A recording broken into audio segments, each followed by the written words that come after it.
Hello students, आज हम पढ़ेंगे कक्षा 10 की प्रश्नावली पहली वास्तविक संख्याओं के बारे में हमने पिछली वीडियो में समझा था। अब हम बात करते हैं पहली प्रश्नावली अपनी यूक्लिड विभाजन प्रमेय के बारे में कि यूक्लिड विभाजन प्रमेय क्या होती है। यूक्लिड विभाजन प्रमेय को समझने से पहले हम कुछ एग्जाम्पल लेकर समझेंगे। मान के चलो पहला एग्जाम्पल ले लेते हैं हम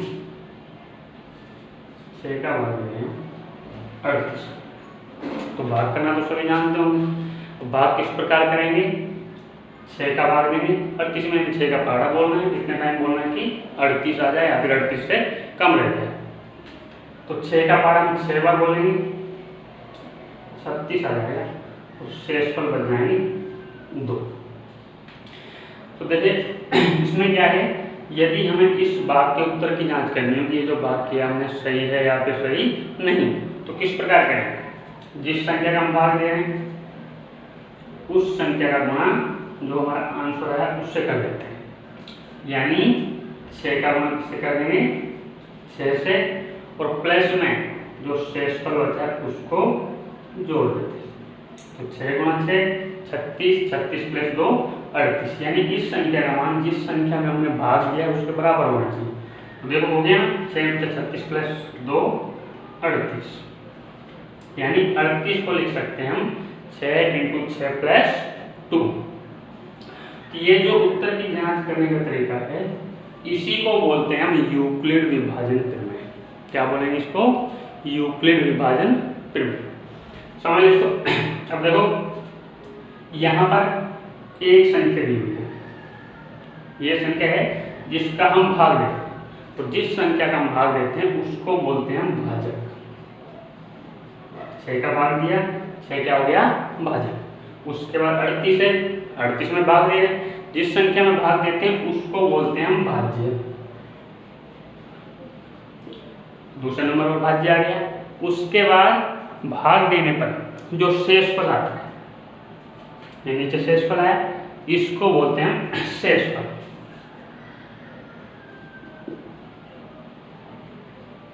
और भाग देने पर जो हमारा आंसर आता है ये वाला, इसको बोलते हैं हम भाग। तो 4 चीजें इसमें दिखाई दे रही है: भाजक, भाज्य, भागफल और शेषफल। तो देखो भाज्य यहाँ पर 38 है, 38 क्या हुआ? भाज्य हो गया, बराबर यहाँ पर 6 भाजक हो गया, इस 6 के लिए मैंने लिख दिया भाजक, इनटू फिर 6 भागफल हो गया,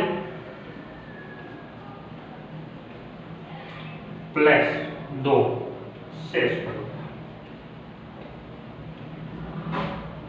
यानी भाज्य बराबर होता है भाजक गुणा भागफल प्लस शेषफल के। अब देखो भाज्य को मान लो हम ए से प्रदर्शित कर दें। भाज्य को प्रदर्शित कर दिया हम ए से, भाजक को प्रदर्शित कर दें हम बी से, भागफल को प्रदर्शित कर दें क्यू से, और शेषफल को लिख लेते हैं आर से। तो इसका सूत्र क्या बनेगा? भाज्य के लिए ए = भाजक बी इंटू भागफल क्यू प्लस शेषफल आर। तो ये बन जाएगा ए बराबर बी क्यू प्लस आर। तो यहाँ पर ये जो सूत्र दिखाई दे रहा है इस सूत्र को बोलते हैं यूक्लिड विभाजन प्रमेय। ये हम कहाँ से प्राप्त होता है?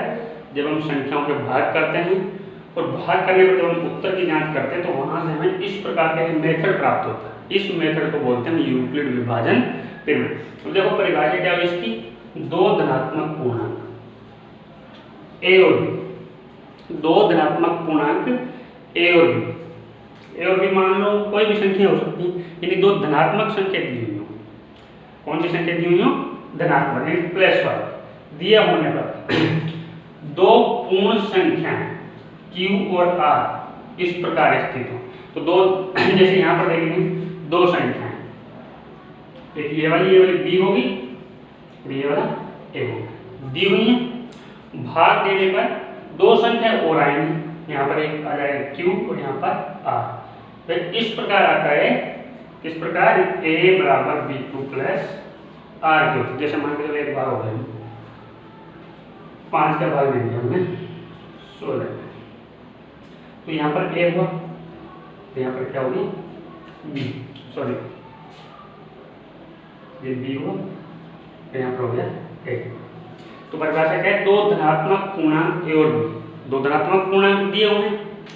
अब दो धनात्मक दो पूर्ण संख्या अब हमें और प्राप्त होंगी यहाँ पर जब हम भाग करेंगे। इस प्रकार करेंगे, 5 का भाग दिया 3 बार जाएगा 15, शेष और कितना बन गया 1। तो यहाँ पर ये वाली संख्या Q और ये वाली संख्या R, दो संख्या इस प्रकार प्राप्त हुई है कि A का मान है जो BQ प्लस R के बराबर है। दूसरी स्टेप है जहां R का मान क्या होता है 0 से बड़ा और B से छोटा। तो एक बात और देखो, जब हम कोई भी भाग, यहाँ पर हम भाग कर रहे हैं 6 का भाग दिया, शेषफल कितना आया 2 आया। यहाँ पर 5 का भाग दिया, शेषफल कितना आया 1 आया। और कोई संख्या ले लें, 4 का भाग देंगे और लेंगे, तो यहाँ पर शेषफल कितना आएगा 0 आएगा। यानी R का मान हमें क्या प्राप्त हो रहा है 0 प्राप्त हो रहा है। R का मान है जो कितना प्राप्त हो रहा है 0 प्राप्त हो सकता है। उसके बाद प्लस वाली संख्या प्राप्त हो सकता है, लेकिन प्लस वाली संख्या तो प्राप्त हो गई, माइनस का नहीं होगा। लेकिन हमेशा ये R का मान है जो जिस संख्या का भाग दे रहे हैं इससे छोटा आता है। इससे क्या आता है छोटा, बड़ा नहीं आता। हमेशा R का मान B से क्या आएगा छोटा आएगा, बराबर भी नहीं आएगा। यहाँ पर कभी विशेष पर जब हम 5 का भाग दे रहे हैं तो 5 नहीं बचेगा, 5 से छोटी संख्या बचेगी। यहाँ पर 6 का भाग दिया तो यहाँ पर 6 से छोटा बचेगा, 6 के बराबर भी नहीं बचेगा, लेकिन 0 आ सकता है। तो R का मान क्या होता है, या तो 0 के बराबर होता है या फिर R का मान है जो B से क्या होता है छोटा होता है। R का मान 0 के बराबर भी हो सकता है और R का मान है जो 0 से बड़ा भी हो सकता है। 0 से बड़ा 1 2 3 4 5 कुछ भी हो, लेकिन B से हमेशा क्या होता है छोटा। तो जहां पर क्या यहाँ पर क्या बात बताइए कि 0 के बराबर होना चाहिए R का मान, या 0 से क्या होना चाहिए बड़ा, और B से क्या होना चाहिए छोटा होना चाहिए। तब A बराबर BQ प्लस R को हम लिख सकते हैं। अब देखते हैं हम इस यूक्लिड विभाजन प्रमेय का उपयोग हम कहाँ पर करेंगे।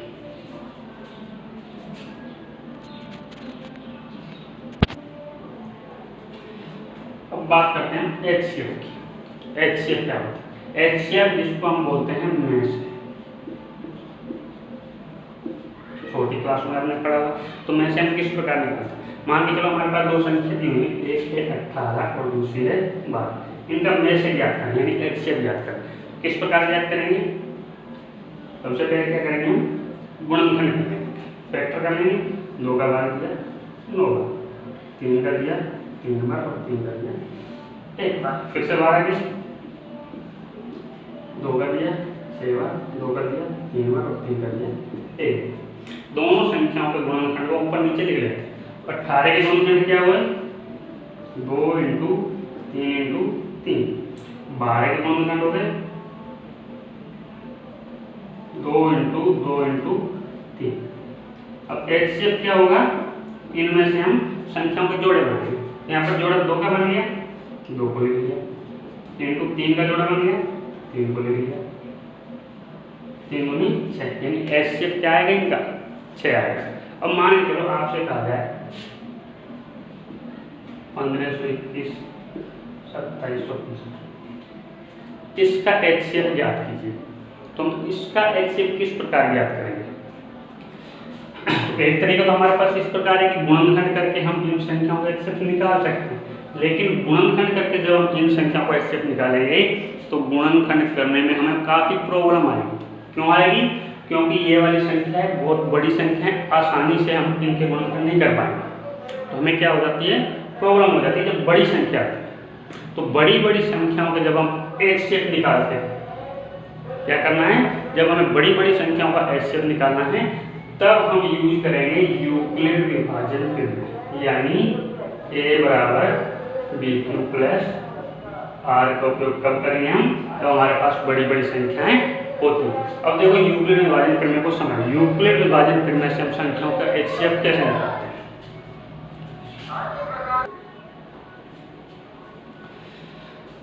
तो एग्जांपल एक मैं अपनी तरफ से ले रहा हूँ। संख्या 130 और 520 का HCF निकालना यूक्लिड विभाजन प्रमेय का उपयोग करके। कैसे निकालना है? इसी प्रकार क्वेश्चन में दिया हुआ आएगा कि संख्याओं का HCF ज्ञात करना और यूक्लिड का नाम यदि दिया हुआ हो तो हमें गुणनखंड विधि से सवाल को नहीं करना है। जैसे हमने पिछला सवाल समझा था उस प्रकार से गुणनखंड नहीं करने हैं, हमें इन संख्याओं का HCF निकालने के लिए भाग विधि लगानी होगी। अब भाग विधि किस प्रकार होती है? अब इन संख्याओं में देखो हमको दो संख्या दिखाई देगी, एक संख्या तो होगी 130 और दूसरी संख्या होगी 520। इन दोनों संख्याओं का क्या ज्ञात करना है? हमें HCF ज्ञात करना है। तो सबसे पहले क्या करेंगे हम, हमें इन संख्याओं में एक संख्या जो दिखाई देगी छोटी और एक बड़ी, छोटी बड़ी आएंगी बराबर नहीं आएंगी। एक संख्या छोटी है, दूसरी संख्या क्या है? बड़ी। तो हमें क्या करना है कि छोटी वाली संख्या का भाग देना है बड़ी वाली संख्या। तो बड़ी वाली संख्या कौन सी? 520। छोटी वाली कौन सी? 130। 130 का भाग देंगे हम 520 में। 130 का भाग दिया 520 में। अब बात किस प्रकार देंगे? सॉरी ये एग्जाम्पल में थोड़ा सा गलत ले लिया। संख्या को थोड़ा चेंज कर देते हैं, इसको हम 550 कर देते हैं।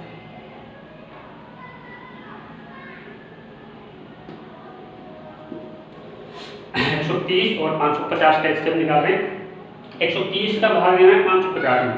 अब 550 में 130 का भाग किस प्रकार देंगे? 130 का पहाड़ आना चाहिए, नहीं आता तो हम गुणा करके बना सकते हैं। तो 130 गुणा 1 करते हैं, 130 क्या है? गुणा 2 से करेंगे तो यह जाएगा 260, 3 से करेंगे 390, 4 से करने पर बन जाता है ये 520। यानी 130 गुणा 4 करने पर 520, यानी 550 में 4 बार भाग कर देगा। 4 पर भाग दिया 520, घटा दिया 30, भाग हो गया एक स्टेप में। तो यहाँ पर हम यूक्लिड विभाजन प्रमेय लगाएंगे। यूक्लिड विभाजन प्रमेय क्या कहती है कि यूक्लिड विभाजन प्रमेय की पहली स्टेप देखते हैं। यहाँ पर लिख देंगे यूक्लिड विभाजन प्रमेय। सूत्र क्या होता है? A = BQ + R। A का मान BQ + R के बराबर होता है। तो A यहाँ पर देखिए क्या है? A यहाँ पर हो गया 550, A की जगह में लिख दिया 550। B क्या होगा? भाजक, भाजक कितना है? 130, भाजक को लिख दिया 130 इंटू Q कितना है? 4, P क्या लिख दिया 4 प्लस R का मान कितना है? 30। ये हमारी होगी फर्स्ट स्टेप यूक्लिड विभाजन प्रमेय। अब इस भाग को अभी और आगे करना है, इस भाग को हमें बढ़ाते जाना है और तब तक बढ़ाते जाएंगे जब तक हमारे पास शेषफल 0 नहीं आ जाता। क्या आना चाहिए? शेषफल 0 आना चाहिए। यहाँ पर अभी शेषफल 30 आया, इस भाग को और आगे कैसे बढ़ाएंगे कि भाजक है जो संख्या हमारे पास भाजक है, जो A का मान B का मान है, उसको हम फिर से भाज्य बनाते हैं। जब तक शेषफल बचता रहेगा भाजक को हम भाज्य बनाते जाएंगे और जो R है उसको हम B बना देंगे, यानी भाजक बना देंगे। यानी इस संख्या को यहाँ से हटा हम आगे ले देंगे, दोबारा से भाग का निशान लगा देंगे और इस संख्या को आगे ले देंगे, फिर से भाग दे देंगे। तो 30 का भाग जो 130 में ये चला जाएगा 4 बार, 120 है, शेषफल बच गया यहाँ पर हमारा 10। तो ये हमारी आ गई यूक्लिड विभाजन प्रमेय की सेकंड स्टेप। सेकंड स्टेप क्या हुई?